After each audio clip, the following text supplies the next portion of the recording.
Assalamualaikum warahmatullahi wabarakatuh.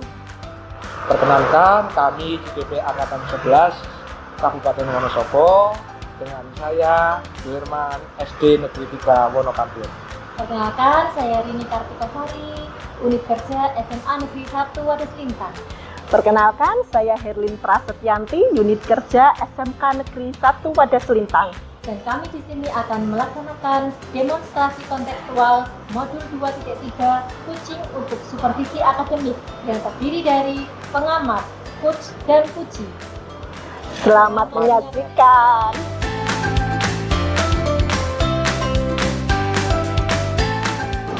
Assalamualaikum Pak Herman. Waalaikumsalam Bu Rini. Selamat siang Pak, bagaimana kabarnya hari ini? Alhamdulillah sehat. Baiklah Pak, sebelum kita memulai proses coachingnya, di sini saya berperan sebagai pengamat atau observer yang akan mengamati proses coaching Pak Herman dengan Bu Herlin nanti, nggih. Dia siap Bu.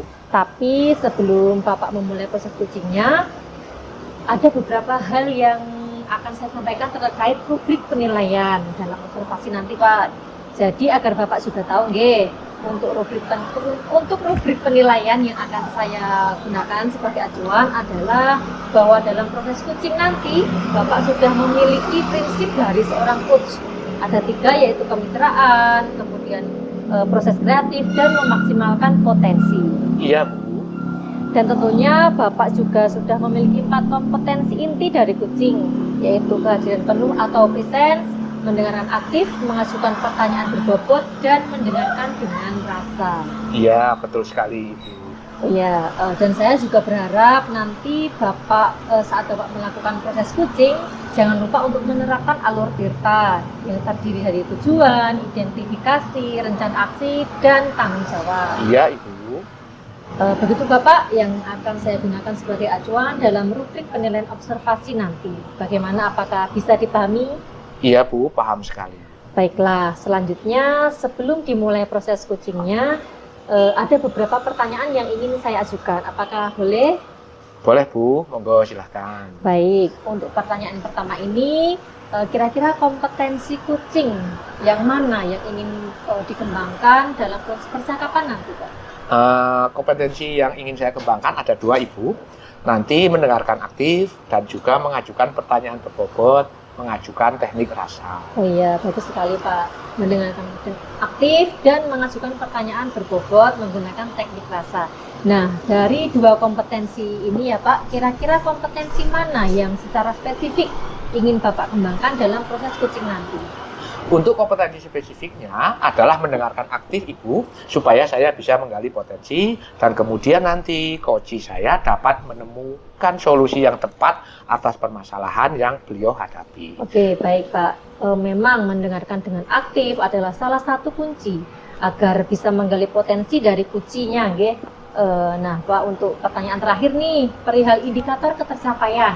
Kira-kira tolok ukurnya bagaimana nih terkait ini? Apakah indikator ketercapaian yang ingin Bapak tuju dalam proses coaching nanti? Indikator keberhasilannya yang ingin saya tuju itu yang pertama adalah bahwa nanti dalam coaching saya menerapkan alur tirta Ibu yang secara runtut. Kemudian saya bisa menggali ide-ide dari coaching sendiri agar beliau dapat menemukan solusi atas permasalahan yang dihadapinya.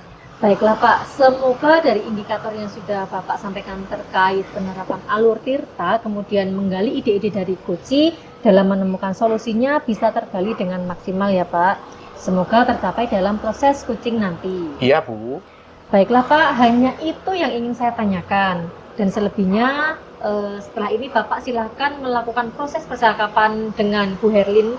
Dan saya berharap proses percakapannya bisa berjalan dengan lancar dan indikator keberhasilan nanti yang sudah Pak Herman tentukan tadi bisa tercapai.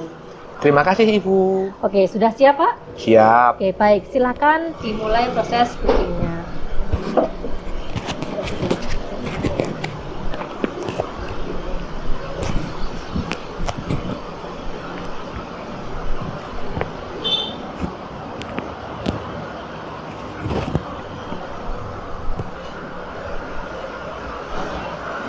Assalamualaikum Pak Herman. Herman. Selamat siang Pak Herman. Bagaimana kabarnya Pak Herman hari ini? Waalaikumsalam, selamat siang juga Ibu Herlin. Baik, alhamdulillah saya sehat walafiat pada siang hari ini.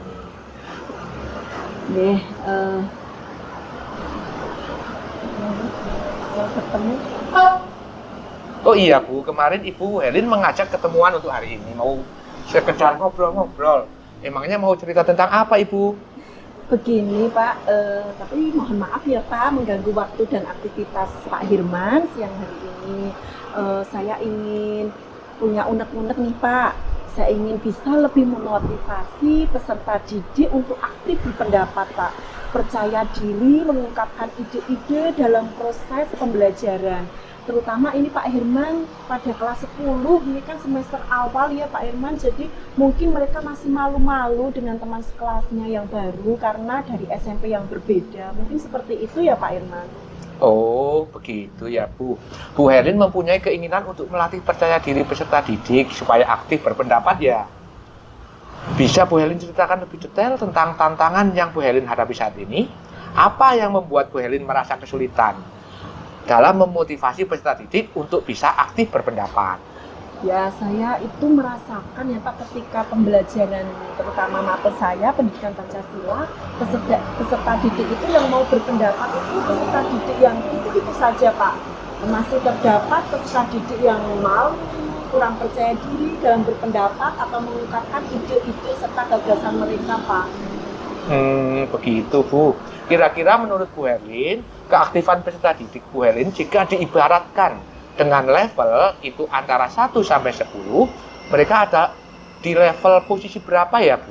Kemudian harapan Bu Herlin sendiri, mereka ada di posisi berapa di kemudian harinya? Kalau menurut saya, mereka sih saat ini berada di posisi level 6 Pak, karena tidak semuanya malu seperti itu sih Pak, sudah bisa ada yang berpendapat sedikit-sedikit. Nah, harapan saya mereka setidaknya berada di posisi level 8 atau 9 lah Pak. Ya, kalau 8 sih menurut saya sudah baik sih Pak, seiring berjalannya waktu mungkin bisa sampai level 9 nantinya Pak. Karena mampu berbicara di depan umum atau di muka umum di depan teman-temannya itu kan membutuhkan proses Pak. Baiklah Bu Herlin, berarti menurut Bu Herlin mereka masih berada di level 6 ya. Dan harapan Bu Herlin mereka bisa naik menjadi level 8 atau 9. Kira-kira nih, apa yang menyebabkan mereka kurang percaya diri? Mungkin ada gangguan atau hambatan yang dialami mereka? Mungkin yang menyebabkan mereka kurang percaya diri itu karena malu dengan temannya Pak. Khawatir diejek, takut pernyataan atau jawabannya salah, dan belum terbiasa berbicara di depan teman-temannya gitu. Kalau gangguan atau hambatan yang lain mungkin peserta didik itu kurang menguasai materi Pak menurut saya, dan belum terbiasa mengutarakan pendapatnya di muka umum. Oh, begitu ya Bu. Yang menjadi penyebab mereka kurang percaya diri itu karena malu dengan temannya, dan peserta didik kurang menguasai materi ya Bu. Menurut Bu Herlin, yang termasuk peserta didik aktif dan percaya diri itu yang seperti apa sih? Yang termasuk peserta didik yang aktif, kalau menurut saya sih peserta didik aktif dan percaya diri itu mungkin peserta didik yang mau bertanya, yang berani bertanya Pak, yang mau mengungkapkan apa yang ada dalam pikiran atau benak mereka, atau mau menulis kemudian diungkapkan dari tulisan tersebut. Karena cara peserta didik dalam mengungkapkan kalimat yang mau disampaikan itu kan berbeda-beda ya Pak. Ada yang bisa langsung dengan sendirinya mengalir gitu berkata-kata, ada yang hanya dia butuh proses terlebih dahulu untuk bisa mengungkapkannya Pak. Semua itu tentunya butuh latihan ya Pak, dan pembiasaan tentunya. Luar biasa Bu Herlin. Cara menyampaikan kalimat dari peserta didik memang berbeda-beda. Kemudian Bu Herlin, apa yang telah Bu Herlin coba lakukan untuk mengatasi masalah ini? Saya sudah mencoba untuk lebih komunikatif lagi dengan peserta didik, dengan memberikan pertanyaan stimulus atau pemantik di awal pembelajaran. Sering mengajak berdiskusi baik secara individu maupun kelompok terkait materi, kemudian dikaitkan dalam kehidupan sehari-hari baik sebagai anggota keluarga, masyarakat, sekolah, bangsa dan negara Pak. Terus saya juga melatih berkata-kata meskipun dengan kalimat yang singkat awalnya gitu, kemudian saya sebagai guru membantu menyusun kalimatnya secara runtut supaya mudah dipahami oleh teman-temannya, Pak. Oh, jadi Bu Helin sudah mengajak mereka untuk lebih komunikatif. Sudah memberikan pertanyaan stimulus juga. Bahkan sampai mengaitkan dalam kehidupan sehari-hari. Berdasarkan apa yang telah kita diskusikan, kira-kira apa yang akan Bu Helin lakukan untuk mencapai tujuan tersebut? Mungkin gini ya Pak, saya bisa mengingatkan, awalnya saya bisa mengingatkan kembali kesepakatan kelas yang sudah dibuat dan disepakati pada awal semester dulu Pak. Terus kemudian kesepakatan yang menyatakan saling menghargai ketika ada teman yang berbicara. Kemudian saya akan membuat mungkin media pembelajaran yang dapat memancing atau menstimulus peserta didik dalam berpendapat. Terus membuat media pembelajaran yang berbasis teknologi mungkin Pak ya, supaya mereka tertarik dan berpendapat seperti itu Pak. Luar biasa sekali ide bagus dari Ibu ini. Selain itu, apalagi yang akan Ibu Helin lakukan untuk lebih memotivasi peserta didik supaya aktif berpendapat? Ya, dari percakapan ini saya akhirnya punya gambaran Bapak, saya ingin lebih tentunya pertama komunikatif dan memancing-mancing argumentasi dari peserta didik. Saya akan menjelaskan kepada peserta didik meskipun tata bahasa atau kalimat yang masih berantakan, nanti ibu guru yang akan membantu menata tata bahasanya. Semua pasti bisa nak, terus tetapi harus berproses untuk bisa berkomunikasi di muka umum. Sebelum kegiatan inti dimulai, peserta didik bergantian latihan maju Pak untuk mengucapkan Pancasila atau sharing baik dari bangun tidur sampai ke sekolah, sudah melaksanakan pengamalan Pancasila sila keberapa saja, bercerita rasa syukur kepada Tuhan Yang Maha Esa dan cerita-cerita ringan lainnya, membuat media pembelajaran Pak mungkin ya seperti apa ya yang saya bisa sih, sementara aplikasi Wordwall Pak ya, di situ aplikasi tersebut murid akan tertantang ya dan tertarik belajar sambil bermain template-template yang tersedia di Wordwall tersebut. Di dalam aplikasi Wordwall terdapat template yang selain kuis itu ada pengejaran labirin yang tentunya peserta didik itu nanti di pengajaran labirin itu akan menjawab pertanyaan lalu menemukan jawaban yang benar, tetapi dia dihalangi oleh musuh. Nah, nanti peserta didik akan mencari solusi atau mencari jalan yang lain untuk mencapai jawaban yang benar tersebut. Saya kira itu menarik Pak mungkin ya bagi peserta didik, jadi belajar sambil bermain. Seperti itu Pak. Ide yang luar biasa sekali Bu Helin. Saya sangat tertarik dengan media yang Bu Helin pergunakan untuk pembelajaran di kelas.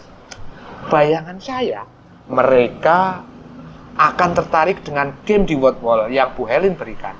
Nah, kira-kira Bu Helin membutuhkan kolaborasi dengan rekan yang lain atau dengan siapakah gitu Bu?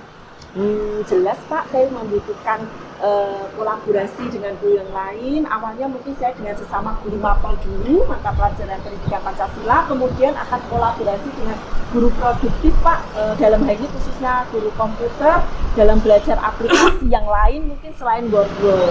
Itu Pak. Oke Bu Helin, saya sangat tertarik dengan rencana yang telah Bu Helin buat. Kapan Bu Helin akan menerapkan rencana ini?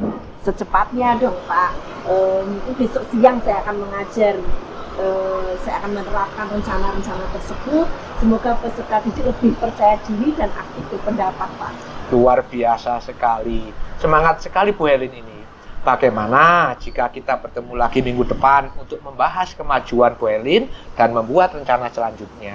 Baik, saya setuju Pak, insya Allah siap.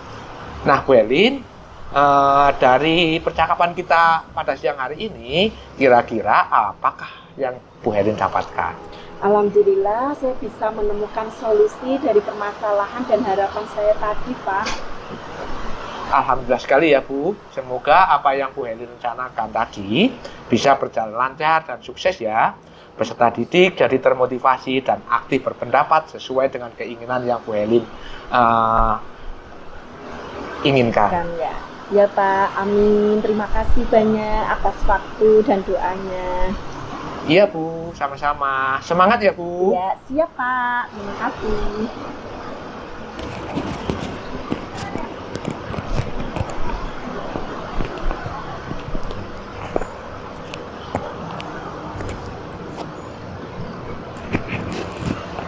Pak Herman, tadi saya sudah mengamati proses kucing Pak Herman dengan Bu Herlin. Ini sudah ada beberapa catatan, namun sebelum saya sampaikan nih ya, saya ingin menanyakan beberapa hal. Boleh ya Pak? Boleh sekali, Ibu. Oke, baik. Untuk pertanyaan pertama, apa yang sudah Bapak lakukan tadi saat melakukan kucing, dan juga apa yang sudah menjadi indikator ketercapaian dari proses kucing Bapak tadi? Terima kasih Ibu. Untuk yang saya sudah lakukan di proses kucing tadi, saya sudah melakukan prinsip kucing itu sendiri ya Bu. Terutama tentang kemitraan, proses kreatif, dan memaksimalkan potensi kucing. Kemudian untuk kompetensi inti yang sudah saya lakukan tadi adalah mendengarkan aktif dan mengajukan pertanyaan berbobot. Oke, baik. Jadi apa yang Bapak sampaikan memang sesuai dengan hasil catatan saya. Hasil catatan saya yaitu Bapak sudah menunjukkan prinsip kemitraan.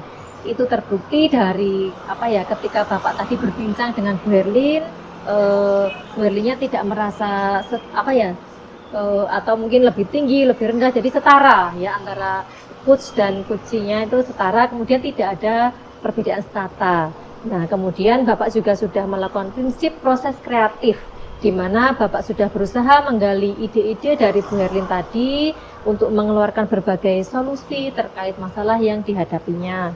Kemudian Pak Herman juga sudah mengajukan pertanyaan berbobot agar memaksimalkan potensi dari seorang kuci atau Bu Herlin tadi. Dan juga Pak Herman sudah memberikan kompetensi inti seperti yang diharapkan Bapak tadi. Ada 2 ya Pak ya, yaitu mendengarkan aktif dan mengajukan pertanyaan berbobot. Nah, dari catatan saya itu sudah terlaksana, dan paling penting dari proses percakapan tadi, saya juga menemukan bahwa Bapak sudah melaksanakan proses percakapan kucing tadi sudah menerapkan alur tirta, di mana Bapak tadi memulai dengan tujuan, kemudian ada identifikasi masalah, rencana aksi, dan tanggung jawab. Alhamdulillah secara umum dari catatan saya, Bapak sudah melaksanakan proses kucing dengan sangat baik Pak, luar biasa sekali. Terima kasih Ibu. Baiklah, ini ada pertanyaan terakhir ya Pak ya. Jadi kompetensi kucing apa lagi yang ingin Bapak kembangkan berdasarkan proses kucing tadi dengan Bu Herlin? Begini Ibu, kompetensi kucing yang ingin saya kembangkan lagi adalah kehadiran penuh. Karena mungkin tadi kucing merasa ada sedikit unek-unek. Kemudian seharusnya saya menggunakan teknik stop agar beliau lebih rileks untuk mengungkapkan permasalahan yang ada di dalam hati. Oke, baik Pak. Kehadiran penuh atau present diharapkan Bapak agar lebih dikembangkan ya Pak ya. Nah, dan saya berdoa semoga tidak hanya kompetensi ini saja Pak, tapi kompetensi lain yang akan lebih dikembangkan juga ketika melakukan proses kucing lain. Kemudian saya juga berharap semoga proses ini bisa menjadi bekal untuk Bapak agar nanti ke depannya ketika memberikan proses kucing juga bisa sesuai dengan harapan, terutama dalam penyampaian atau pelayanan kucing. Bapak tetap berpegang teguh pada alur tirta. Jadi alur tirta tetap dilaksanakan terus ya Pak ya? Iya Bu, siap. Baiklah, terima kasih Pak sudah melakukan proses kucing yang sangat luar biasa hari ini. Semoga berdampak bagus untuk Bapak ke depannya. Iya Bu, terima kasih sekali. Saya akhiri, sekian. Wassalamualaikum warahmatullahi wabarakatuh. Waalaikumsalam warahmatullahi wabarakatuh.